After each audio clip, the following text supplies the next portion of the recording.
WHO को fund देना कितना उचित है या नहीं। नेक्स्ट, वायरस महामारी की मार ने विश्व राजनीति के शाह पक्ष को सामने ला दिया है। पाई, बढ़ती अर्थव्यवस्था के साथ वैश्विक व्यवस्था में दखल बढ़ाने की चीन की मंशा पिछले कुछ सालों से संयुक्त राष्ट्र के विभिन्न राजनीतिक मंचों पर सामने आती रही है।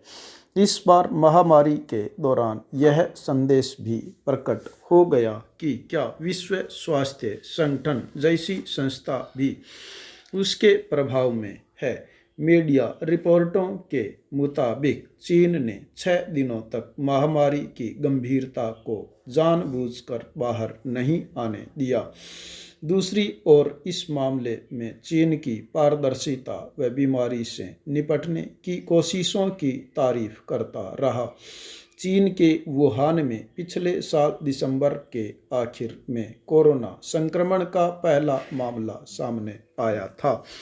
फरवरी में संक्रमण विभिन्न देशों तक पहुंच गया था, पर WHO के महासचिव अधनोम ने 11 मार्च को इसे तब वैश्विक महामारी घोषित किया जब चीन से बाहर विभिन्न देशों में इसका संक्रमण 13 गुना फैल चुका था।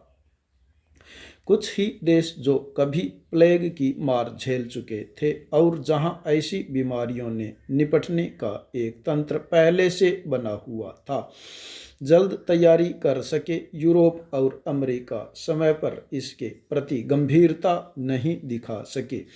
नतीजा सबके सामने है। माना जा रहा है कि WHO ने लापरवाही की कोरोना वायरस की सबसे ज़्यादा मार झेल रहे अमेरिका के राष्ट्रपति डोनाल्ड ट्रंप की नाराजगी बेवजह नहीं है। हालांकि वह पूरी जिम्मेदारी WHO पर नहीं डाल सकते, क्योंकि सबसे ताकतवर व सक्षम देश होने के बावजूद सबसे अच्छी स्वास्थ्य सुविधा मुहैया कराने में विफलता के लिए उन्हें ही जिम्मेदार माना जाएगा।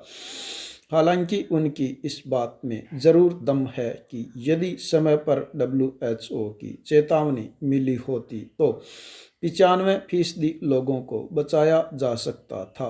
लेकिन नाराज ट्रंप की WHO को अमेरिका से होने वाली फंडिंग रोकने की घोषणा इसलिए जायज़ नहीं ठहराई जा सकती कि इससे एक ज़रूरी संस्था कमज़ोर होगी। इसका असर WHO के सामान्य कामकाज पर पड़ेगा, जो अंततः मानवता के लिए ही नुकसानदायक होगा। ट्रंप को ऐसा कोई कदम उठाने के बदले संयमित प्रतिक्रिया देकर यह सुनिश्चित करने की कोशिश करनी चाहिए थी कि आगे इस संस्था के कामकाज को निष्पक्ष व सटीक कैसे बनाया जाए। इससे पहले यह पता करना भी जरूरी है कि चूक कहाँ और कैसे हुई। यदि वाकई WHO चीन के प्रभाव में है तो केवल फंडिंग रोककर इस प्रभाव को खत्म नहीं किया जा सकता। अपने दबदबे के लिए WHO के फंडिंग की भरपाई कर चीन अमेरिका की हैसियत को और कम कर सकता है। फंड रोकने समस्या का समाधान नहीं है। विश्व बिरादरी तो यह समझ रही है, जब अमेरिका कब समझेगा। नेक्स्ट, दुनिया में फैले कोरोना के सबसे ज़्यादा प्रभावित देश अमेरिका में महज 9 दिनों में मृतकों की संख्या 3 गुने से ज़्यादा हो गई। देश में कोरोना से पहली मौत 29 फरवरी को दर्ज की गई थी। 38 दिन बाद यह आंकड़ा 10,000 पहुंच गया था। इसके बाद इस माह के सिर्फ 9 दिनों में मृतकों का आंकड़ा बढ़कर 33,000 को पार कर गया है। जॉन्स यूनिवर्सिटी के बुधवार के आंकड़ों के अनुसार 24 घंटे के दौरान 2,500 से ज़्यादा लोगों की मौत हुई है। अमेरिका में 6 लाख से ज़्यादा लोग संक्रमित हैं। इस बीच व्हाइट हाउस में प्रेस ब्रीफिंग के दौरान अमेरिकी राष्ट्रपति ट्रंप ने कहा, यह स्पष्ट हो चुका है कि कोरोना से निपटने की हमारी आक्रामक रणनीति काम कर रही है। लड़ाई जारी है, लेकिन डेटा बताते हैं कि नए मामलों के लिहाज से कोरोना का सबसे बुरा दौर गुजर गया है।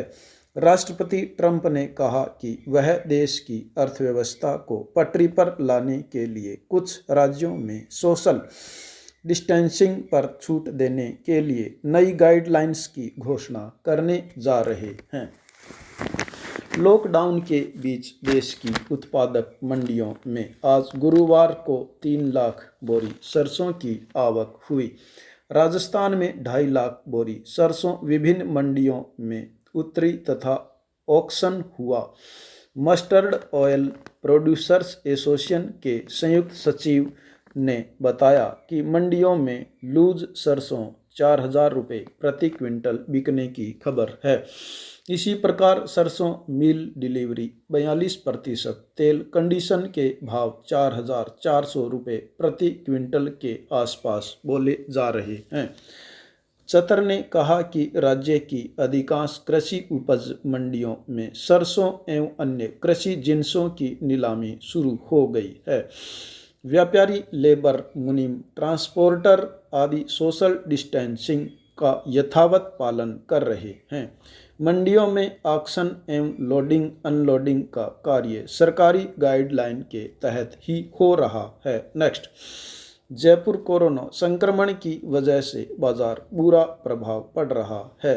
कूलिंग बाजार की बात करें तो यहाँ की स्थिति बहुत खराब नहीं है। होली के आसपास लगातार बारिश होने से खरीदारी ठप रही और उसके बाद लॉकडाउन होने से बाजार में ग्राहकों को जाने का मौका ही नहीं मिल पाया। मार्च से जून के बीच एसी, फ्रीज, कूलर और पंखों की सबसे ज़्यादा खरीदारी होती है, लेकिन 1 महीने से व्यापार शून्य है।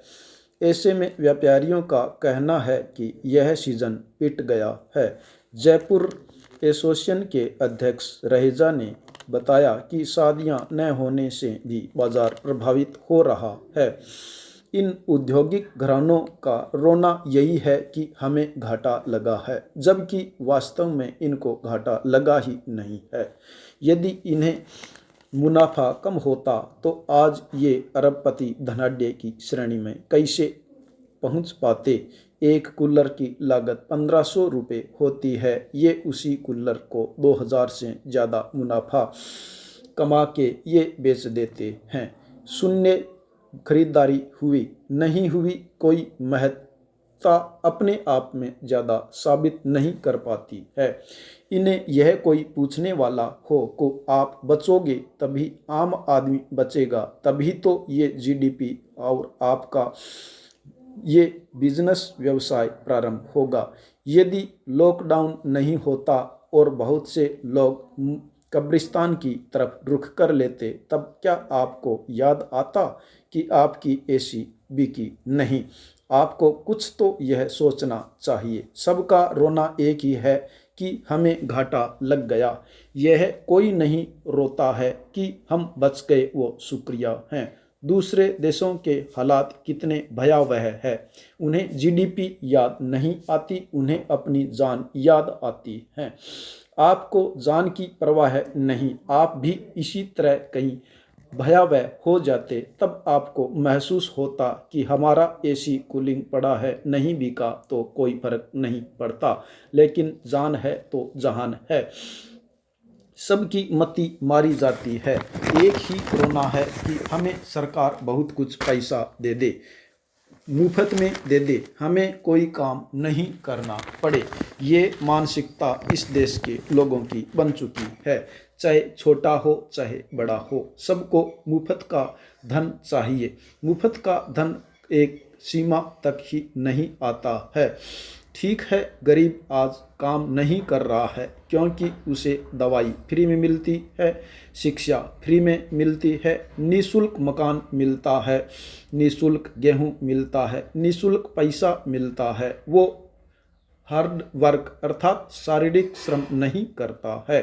उसकी मानसिक स्थिति खराब हो चुकी है कि हमें सरकार सब कुछ निःशुल्क देती है तो हम कठोर परिश्रम क्यों करें। आम आदमी आलसी हो गया है, उसे यही मंशा साबित करती है कि मुफ्त का कैसे खाया जाए। न्यूयॉर्क में हर व्यक्ति को सार्वजनिक रूप से फेस मास्क पहनने जरूरी होंगे। साथ ही लोगों को एक दूसरे से 6 फुट की दूरी बनाकर रखनी होगी। गवर्नर बुधवार को यह भी जानकारी दे रहा था कि उन्होंने बताया, जब किसी आसपास कोई व्यक्ति न हो तो वह थोड़ी देर के लिए मास्क को हटा सकता है। व्हाइट हाउस के कोरोना रैम्पास के ब्रिक्स ने कहा कि पिछले 5 या 6 दिनों में देश भर में नए मामलों की गिरावट आई है। डॉक्टर हेस्का के मुताबिक जिन बच्चों में कोरोना का लक्षण पकड़ में नहीं आया है, उनसे संक्रमण फैल सकता है। अगर फ्लू के लक्षण हो तो मान लेना चाहिए कोविड-19 है। शंघाई में रोधी डॉक्टरों का कहना है कि छोटे बच्चों में वायरस के चपेट में आने की आशंका ज़्यादा है। हनोई 1955 से 1975 तक चले युद्ध में अमेरिकी बमों से तबाह हो चुका वियतनाम महामारी से जूझ रहे दुनिया के सबसे शक्तिशाली देश की मदद करेगा। वियतनाम अपने यहाँ बने 2 लाख मेडिकल मास्क अमेरिका भेजेगा, जहां इनकी भारी किल्लत चल रही है। वियतनाम के विदेश मंत्रालय ने कहा कि इन मेडिकल मास्क की कीमत करीब 77 लाख रुपए है। इससे पहले वह रूस, फ्रांस, इटली आदि से भी कुछ आयात निर्यात भी कर सकता है। टोक्यो, जापान में कोरोना वायरस के चलते 4 लाख लोगों की जान जा सकती है। रिपोर्ट में यह आशंका जताए जाने के बाद प्रधानमंत्री शिंजो आबे ने देश में 6 मई तक के लिए राष्ट्रीय आपातकाल की घोषणा कर दी है। नेक्स्ट, इससे पहले टोक्यो, ओसाका और 5 अन्य प्रांतों में पहले ही आपातकाल घोषित किया जा चुका है।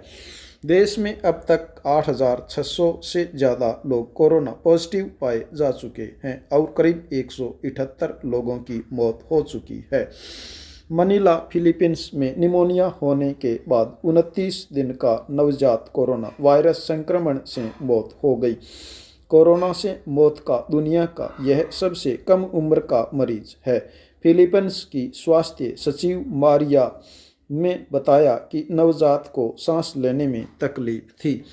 वाशिंगटन, यह युद्ध काल तो नहीं, लेकिन कोरोना संक्रमण की वैश्विक महामारी के दौर का संकट काल जरूर है।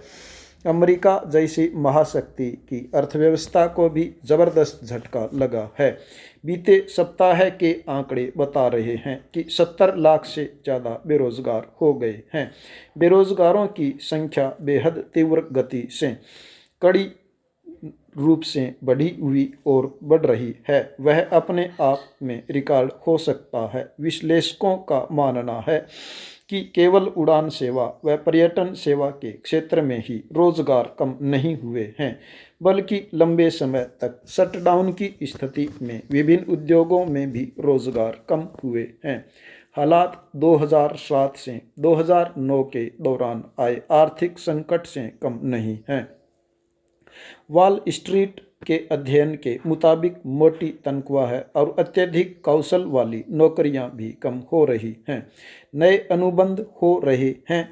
बिक्री की उम्मीद हो रही है। नकदी की संकट नहीं है। कुल मिलाकर अमेरिका में कोई भी नौकरी सुरक्षित रह सकने की पूरी भी संभावना है। ऐसी कोई बात महसूस नहीं हो रही है। एक सर्वे रिपोर्ट तैयार की जिसने 57 अर्थशास्त्री इस बात पर एक मत थे कि आने वाले महीनों में 1 लाख लोगों का रोजगार छिन सकता है। हड़बड़ी नहीं किए जा रहे हैं। आंकड़ों के आधार पर बात करें तो अमेरिका की अर्थव्यवस्था वार्षिक आकार $200 खरब है। इसमें से 99% व्यवसाय लघु उद्योगों के पास है। ऐसे में जो झटका इन उद्योगों को लगा है उसके लिए प्रोत्साहन राशि केवल $500 अरब है।